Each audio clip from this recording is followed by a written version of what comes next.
Assalamualaikum warahmatullahi wabarakatuh. Bismillah, alhamdulillah, wassalatu wassalamu ala rasulillah Sayyidina Muhammadin ibni Abdillah wa ala alihi wa sahbihi wa mawala. La hawla wa la quwata illa billah. Anak-anakku sekalian, dimanapun kalian berada, marilah kita panjatkan puji syukur kita kehadirat Allah Subhanahu wa Ta'ala yang telah banyak memberikan kenikmatan kepada kita semua, terutama nikmat iman dan Islam. Sholawat serta salam senantiasa kita sampaikan pada junjungan kita Nabi besar Muhammad SAW yang telah banyak memberikan jasa kepada kita semua sehingga kita dapat mengenal Islam sampai saat ini.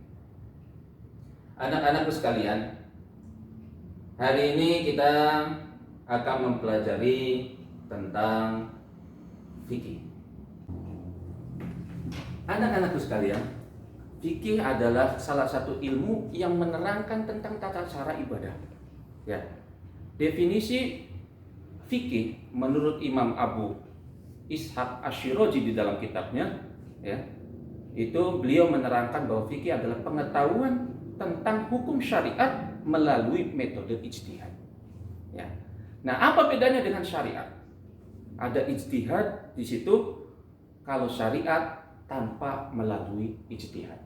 Contohnya, ya, di dalam surat Al-Isra ayat 32, Allah menerangkan di situ wala taqrabuz zina. Dan janganlah kalian mendekati zina. Perintah ini sangat jelas, tidak perlu ditafsirin. Karena semua orang pasti tahu, pasti paham akan kalimat ini. Kita diperintahkan oleh Allah untuk tidak mendekati zina. Mendekati saja tidak, jangan apalagi berbuatnya. Itu sudah merupakan dosa yang besar. Ya. Di surat yang lain Allah juga menerangkan di surat Al-Baqarah ayat 43, Allah berfirman, wa aqimus shalah, dan Allah memerintahkan kita untuk mendirikan sholat. Ini juga sudah jelas. Ya. Nah, perintah-perintah yang jelas seperti ini, inilah yang dinamakan syariat.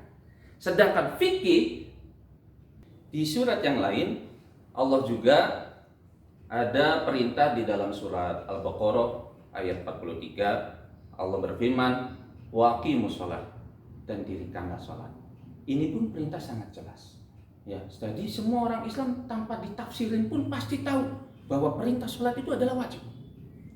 Nah, inilah yang dinamakan syariat. Sedangkan fikih, nah, di ayat tersebut Allah tidak menerangkan bagaimana caranya kita sholat. Nah, tata cara penjelasan bagaimana kita sholat itu adanya di ilmu fikih. Nah, fikih itu intinya yaitu pengetahuan, penjelasan tata cara mengenai ibadah. Anak-anakku sekalian, di dalam fikih ini banyak materi yang masuk dalam subbab fikih. Ada 3 yang akan Bapak sampaikan pada kalian. Yang pertama yaitu untuk hari ini kita akan belajar tentang toharo. Toharo ini apa? Toharo ini artinya bersuci. Bersuci. Bersuci dari apa? Bersuci dari hadas maupun najis. Nah, bersuci itu meliputi 5 hal, anak-anakku sekalian. Kita lihat yang pertama yaitu alat bersuci. Alat bersuci ini ada beberapa yang bisa dijadikan alat untuk bersuci. Contohnya air, batu, tisu, kayu yang kesat, dan lain sebagainya. Nah, ini alat-alat yang boleh digunakan untuk bersuci. Kemudian bersuci juga meliputi yang kedua yaitu caranya bersuci. Ya. Seperti biasa yang kalian alami, bersuci kalian itu memakai air. Tapi pernahkah kalian menggunakan bersuci itu menggunakan batu? Atau bersucinya memakai kayu yang kesat? Nah, ini nanti kalian akan pelajari di dalam materi pendalaman. Kemudian bersuci juga meliputi yang ketiga yaitu macam dan jenis najis yang perlu disucikan. Nah, macam-macam najis ini tentu saja kalian sudah paham. Yang pertama yaitu ada najis yang bernama mukhaladzah. Najisnya besar. Ini najisnya apa? Najisnya anjing dan babi beserta keturunannya. Ya. Bagaimana cara menyucikannya? Nah, cara mensucikannya yaitu ya dengan 7 kali siraman air atau 7 gayung. Salah satunya dicampur dengan air. Najis yang kedua yaitu najis mukhaffafah. Najis mukhaffafah adalah najis ringan.